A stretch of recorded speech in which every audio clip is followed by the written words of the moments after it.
So for the past 30 years, there's been one thing that every person that has picked up a cordless or bought a cordless power tool has thought: why don't they all use the same battery? When we had a corded drill, it plugged into the same outlet no matter where you went. But now, there might be an answer to it. This company, Ceenr PDnation, has come up with something that might be the answer. So we're going to take a look at it today and see if it's the answer to our one battery needs, and we can own every brand, one of everything, whatever we want. Keep watching. Let's play with them. So this is the idea. These slimline little packs, they actually don't weigh very much. They weigh less than a like a pack like this that has 10 18650 cells, because these are 5 21700, which is where the industry is going because they're way better batteries. But you got these slimline little packs. You don't need a special charger. They just charge with the same thing you would charge your cell phone with, the USB-C. And actually, you can charge your cell phone off of them as well, because there's a USB-A output. Or you can charge out of the USB-C output as well. Kind of cool. It's like dual. But anyway, this is what you have. You would take this, charge it on your truck seat, bring it out, throw it into your Makita. Use your Makita to drill a hole. Use your DeWalt to take your lug nuts off your truck. Take your Porter cable, grind some rust. And then, when you get home at night, you can throw the glue gun to your wife and she can finish your crafts. But there is one little caveat, is you have to use these adapters on all your tools to accept this. Not a huge deal, kind of annoyance. But in the past, when we've had to use adapters to adapt batteries to batteries, they add a ton of length. These don't. Here we have two DeWalt tools that are the exact same base on them, and you can see that the difference in size between these two 4 amp hour packs is this one adds maybe about 7 millimeters, 1/4 inch, right in there. I'd say right about there, which is negligible. You don't even notice that. You do notice it a little bit. Even though the footprint is the exact same, this one is just square. But I mean, that's just kind of cosmetic. You can see with the Milwaukee how much shorter they are. Makita, you just don't. I don't feel any difference. So now you might be thinking what I thought when I first saw these and how they actually worked, and that is, wait, I can just go buy one of these adapters at a DeWalt. This adapts a DeWalt tool with a Makita battery. I'm like, I can just go buy one of these for 20 bucks.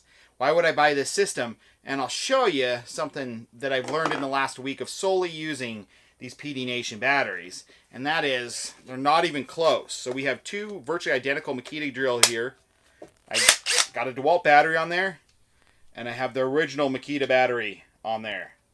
I don't know if you guys can see what these adapters do, because I've been using these adapters on tools for about 3 or 4 years now, and I use them on a lot of tools, but I mainly only use them on things like angle grinders and other oddball tools, but I will not use them on drills because it's stupid. It feels awkward. It ruins the balance of them. So I always use a genuine battery on a drill, but in the past week of using these, I noticed zero difference between using the PDnation versus the original Makita on my DeWalt or anything, on my drills. I noticed no difference at all in weight, balance, anything.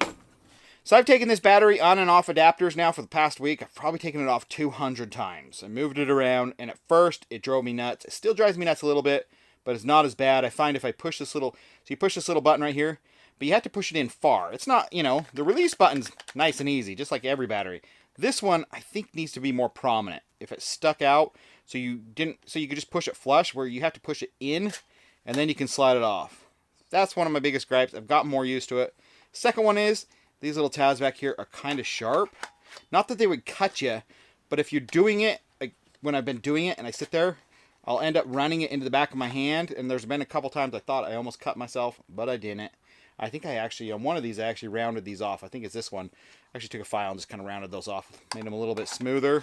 You just use a USB-C to charge it. You just plug it in. The annoyance with that is I don't like this little flap. And I think this flap is going to break off. I wish there was a little door or something else. But I think this flap, I find myself playing with this flap, trying to stick it back in there. I think it's going to break off in time. But, I mean, that's just nitpicking, because that's we want that. We want a universal charger system that charges everything. And right now, everybody uses one of these. I mean, that's in every single home these days, is this to charge pretty much everything in our life is the USB-C. And when this gets better and charges even faster and faster and faster, maybe this will even charge faster. One of my biggest annoyances is the safety shutoff on these battery packs. But I mean, it's good and bad. It's a safety shutoff, so it protects the battery. So if I take something that, you know, like a circular saw or something, if you've ever got it bind and you've stalled out the blade, we'll take this angle grinder and I'll see if I can stall it out. There. Stalled it out. You know, the switch is on, but generally all I have to do is shut off the tool, re-engage the tool, and it runs. No problem. If I do it with this, what happens is, you know, see it works? You can see actually this battery pack has more power than this. But it is now shut off. It will not restart. Not even if I take the battery and put it back on until I plug it into the charger. It resets the little microchip in there, the computer. It takes a second. It will flash all the lights. Boom, boom. Now it's charging. Now it is ready to go. Whoops. Again. There we go. Take out 4 screws on each side. Let's take a look on the inside. It actually looks like a really nice circuit board. I viewed it pretty good. And they're using good cells, which is nice, you know, because I guess technically this is an off-brand battery, but they're using the Moly cells. You can't see in there. You're using the Moly cell, I guess, 42T or something like that, 42 something, which is actually a 4200 milliamp battery, and they actually only claim it as a 4000, so they're giving you more than you actually asked for. The Moly cells are generally used in like high-end, like I know Dyson. And you can see right here, here's a Moly cell. This is only a 3000 milliamp one. But Dyson is having them relabel them. So Dyson uses a ton of Moly cells. And you know how expensive a Dyson is. And those little stick vacuums, that's what this came out of. They draw a ton of current. They're a power tool, essentially, just for your house. But in the future, supposedly, you're going to start using, like Samsung's. These are like 40Ts, which are 4000 milliamp. Or these are actually 50Ss. So I assume they're going to start using these as well, which would make this a 5000 milliamp pack. But I've torn apart a ton of battery packs, and this one seems very well construction. I pulled this off a minute ago, and I mean, all the joints look good. I mean, the circuit board looks really clean. I don't see any huge, you know, hand gobs of solder from this just chugging through an assembly line with children. It looks fantastic put together. Everything fits beautifully tight, so there's like no play, no wiggle at all. When that's on there, there's no wiggle like in the tool, and the tolerances even on this inside the tool are spot on to what I would get in the stock battery. You know, I get a little bit of play there, but I mean, this is a pretty new dual battery. I get the exact same, if not more, from a stock battery. So that's impressive. They did a good job, like at the molding and stuff. A couple little quick clips of me just playing around, doing a couple little odd jobs with all the various tools that I own. Just switching between with the exact same battery pack.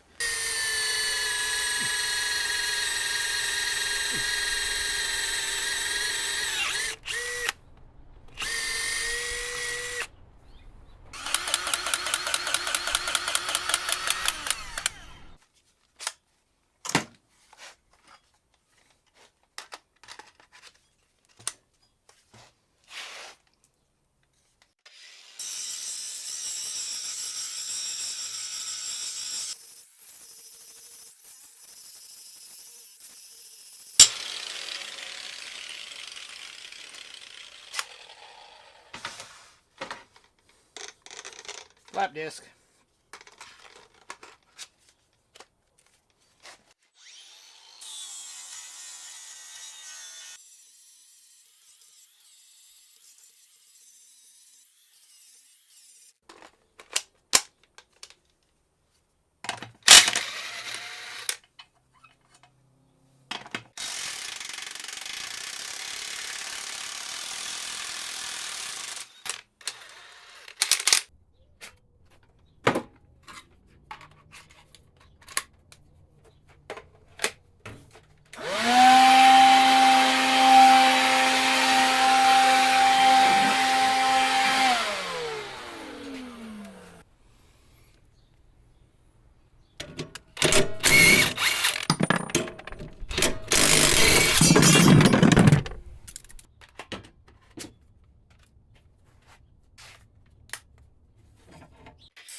So right now they have Black & Decker Porter Cable, Bosch, Craftsman, Works, Milwaukee, Makita, DeWalt, and they do have a Ryobi.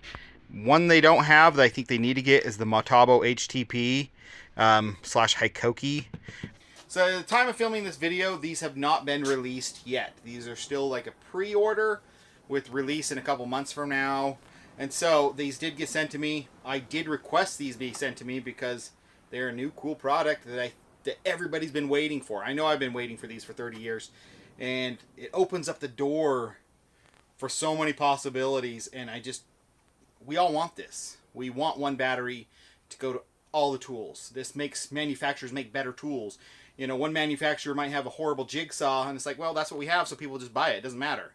People own our drills, everything else, they'll just use our jigsaw the way it is. But, you know, if they know that you can just switch brands, you know, they're going to make better. So this drives manufacturers to make tools and not just batteries to make money, but make money off their tools and make better tools. So thanks for watching, guys. Hope you guys enjoy that. I'll put links below when these are available for sale, or even to where you can get information about these.